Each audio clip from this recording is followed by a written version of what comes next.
This is the end of the beginning. Welcome to today's show. Wildfires continue to burn around the earth. We've seen obviously what's gone on in Canada. We've seen the other end of it, which has gone on in Maui. Obviously, none of these are actually wildfires. We all know it's a direct energy weapon hit that took place in Maui. We know that there was one in California a few years ago, and a lot of these are direct energy weapon hits, but there's also a lot of quote unquote arson going on. We're even hearing the narrative now of arson becoming a mainstream narrative, which is very rare. But of course, this again is another way to take your attention away from the people who are really doing it. We have heard arsonists were arrested in Greece. 79 arson arrests were made over wildfires ravaging the country. Of course, this again is all part of the plan, because any arsonist, these elites don't need to hire arsonists. You know, they talk about George Soros. Oh, George Soros hiring arsonists to go do this stuff. They don't need to hire arsonists. They have the technology to do this where they can get away with it scot-free. And that's exactly what's really going on. So there's a lot of stories out there that, yes, they're talking about how this was deliberately set, but not telling you how they're doing it, who's doing it really, and what the purpose of these fires are. Now, the other narrative is in Canada, where they're actually talking about arsonists, but the arsonist is me and you. People who don't believe in climate change are the true arsonists. That's how insane the mindset is starting to get for some of these people who believe the mainstream narrative of the climate agenda, just like they believe in putting poison in themselves. So I will get into all of that in 1 second. I just want people out there to know that yesterday I tried to upload multiple videos here, including what happened in Morocco, as well as a video just going through some of the stuff that we all know about the 11th day of the month of September that happened many years ago, and what really occurred there, of course, the ritual that was done. And those videos were not allowed here on YouTube. They were blocked. So those videos are up over on my website.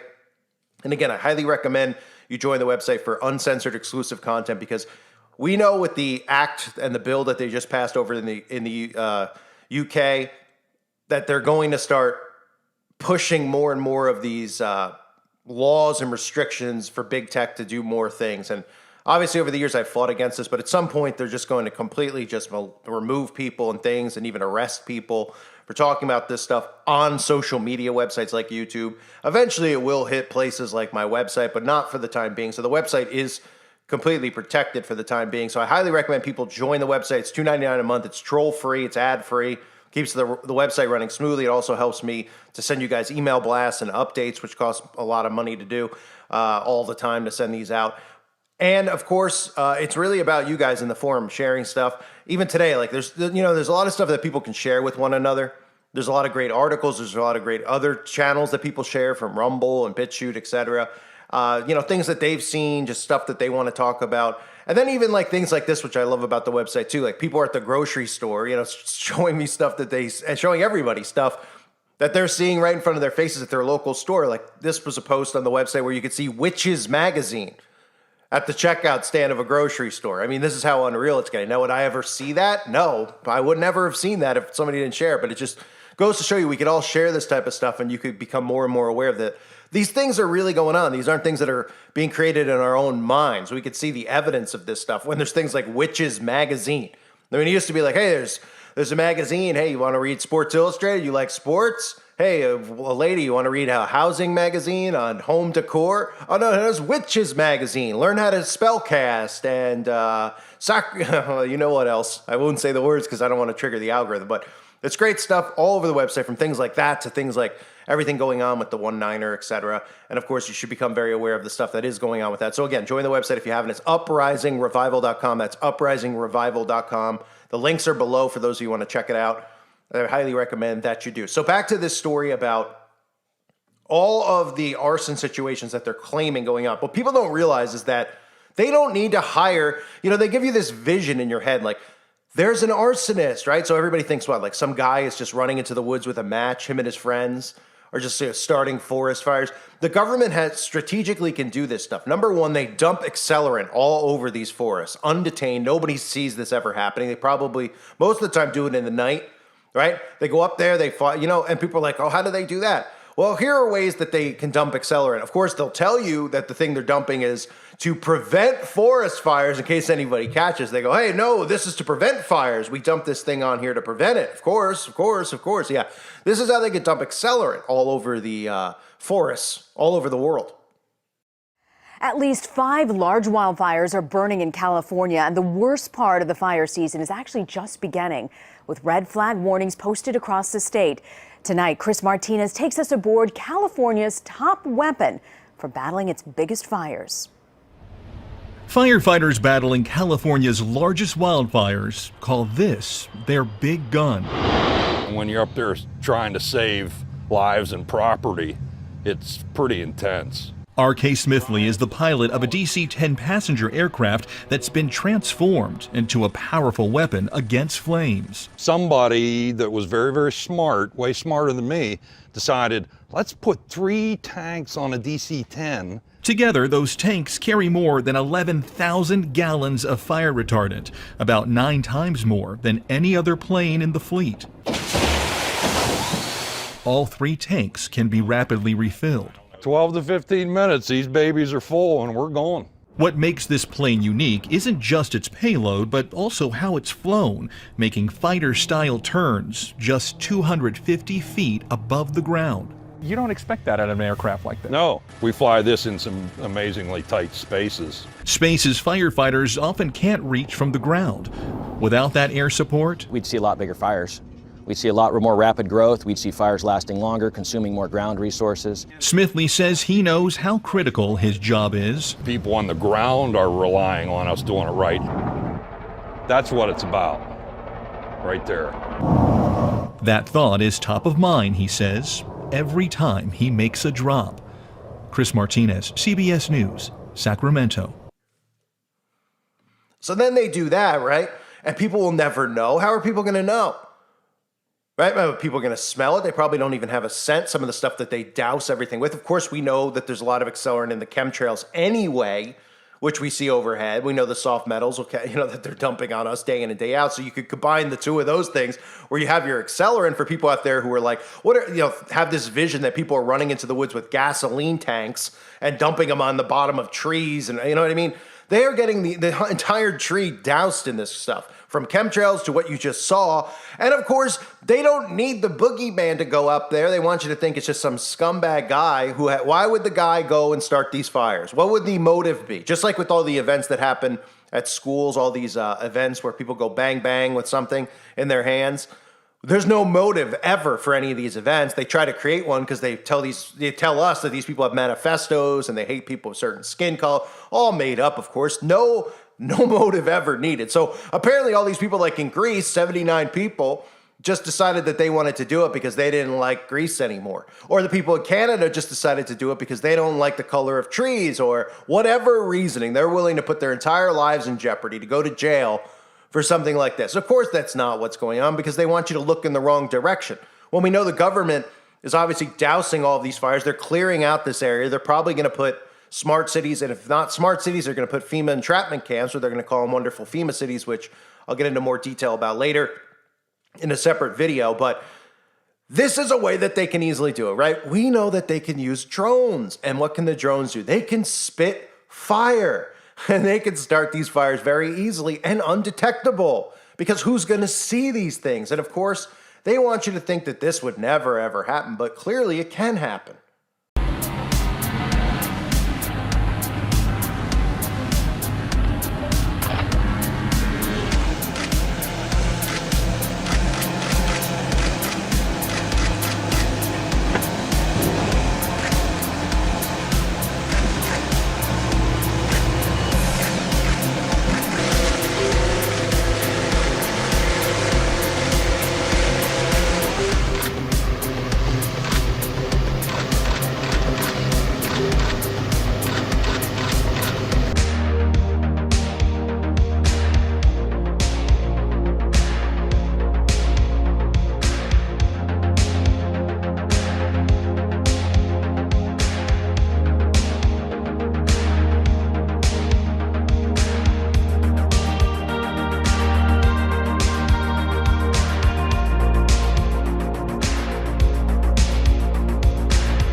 So it could be as easy as that. They can do this stuff very easily. And again, they want you to always look in different directions. And then even when you have the mindset where you're like, somebody deliberately started these fires, they still won't have you looking at how they did it, who they are. Do you think that these elites would put their agendas in the hands of other humans who could rat them out? What do you think they're gonna, I mean, if they really did, then 79 of these people would likely get whacked. Their stories will never get released, of course, because they never want anything that's out there in the media they want out there.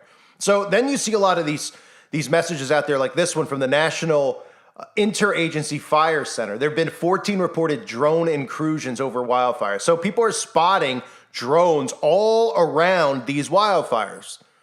They're spotting them. So what do you think? People are just sending their drone up. Some guy lives, he's like, I would like to. Now, I guess there's somewhat of a possibility. There's more of a motive for that versus these people just randomly going in the woods and starting fires. But they're trying to say, give a reason, an excuse as to why people are spotting drones all around these wildfires. So we're supposed to believe that just random people are sending their drones up so they can capture footage and upload it to YouTube so they can get views and say, hey, look what my drone caught, a fire. Look, oh, okay. Right, so they're saying so far this year, wildfire air operations have been shut down 8 times on incidents due to unauthorized drone use.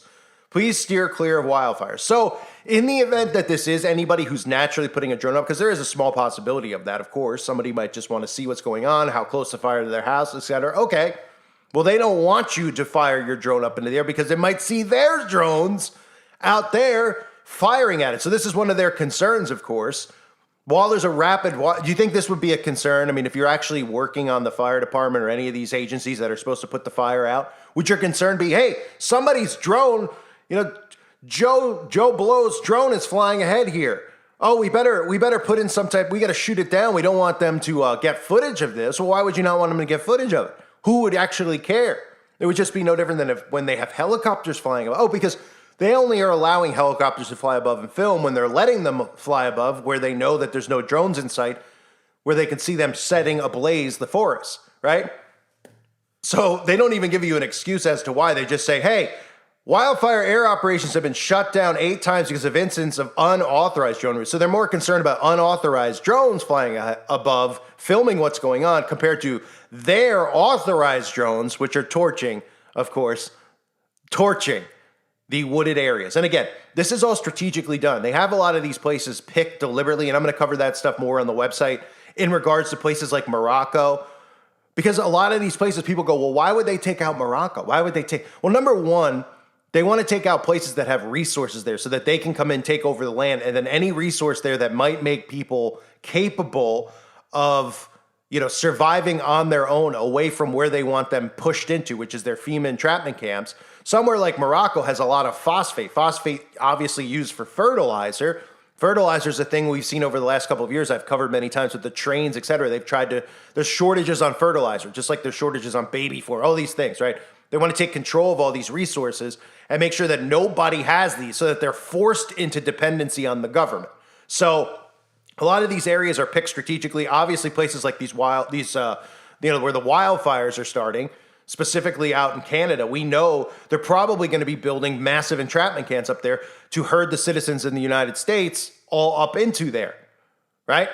And we're obviously going to see it around America as well. And we also know that the smart cities are going to be built, but people need to get their minds not just on smart cities. They need to get their minds on these FEMA entrapment camps. Because remember, in these camps, and I'm going to cover this in a separate video later, it's their rules, their laws, and there's one thing that they are hell-bent on getting inside of people. So those are things I'll cover separately. But these wildfires, there's the narrative of arson, right? Who's being blamed for the arson? Conservatives, anti-climate change people are being blamed now. That's how insane these people are getting. They're not looking at anything of how they could actually start, because in their minds, they believe that 1 degree Celsius has caused fires to start all over the earth. And it's the fault of people who haven't done enough about climate change. So what do we do about climate change? Well, we lock ourselves in our homes.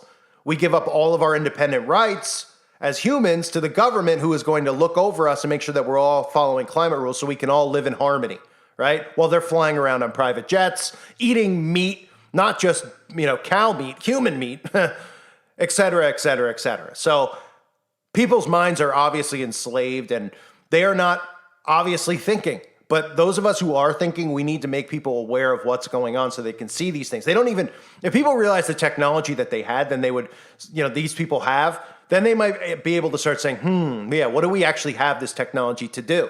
because they constantly tell you that they make all this technology and bring this technology in to protect us from Russia. And people are starting to be like, wait, what do we have all this for? Why aren't we, couldn't we just go do this? And if all this narrative with Ukraine was real and it wasn't what we all know it is, and couldn't they just do this really quick? Oh, right. Because all the technology around the world has been brought in to enslave the masses in each country, right? Starting with China and obviously coming all the way to America last, because America is the last country that's going to come to its knees, because most of the citizens here are indeed armed. And of course, there's a lot of other things that they have to do here in America, as opposed to other countries which have already passed all these laws that have enslaved their population. So America obviously is next. And the PSYOP here in this country is working, because we see the insane stuff that they're doing to kids and the insane laws that they're passing and things like, pretty much going on in California, going on all over this country. But they want you to think, of course, that these things are natural events that are occurring. And then when they bring up the narrative of arson, they don't tell you about how they dump accelerant from the sky all the time, all over the place, and all they need to do is send in drones. And then anybody else out there with drones, they're very worried that you're sending your drone up to take a look at the damage and what's going on, because they don't want your drone to catch their drone.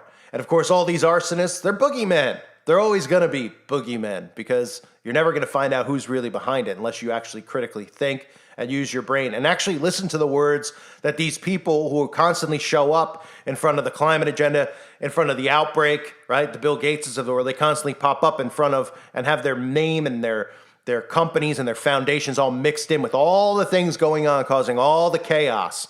And then you find traces of all the stuff they've said over the years about the population, et cetera, et cetera. It's very easy to connect the dots. But for some out there, they don't know what connecting the dots is. Instead of connecting the dots, they're just scribbling around in a circle aimlessly, day after day after day. And that empowers these people to continue their sick agenda. I thank everyone for being here. Hope to see you over on the website, uprisingrevival.com. Thanks again, everybody. Hope you're well. God bless you and your families.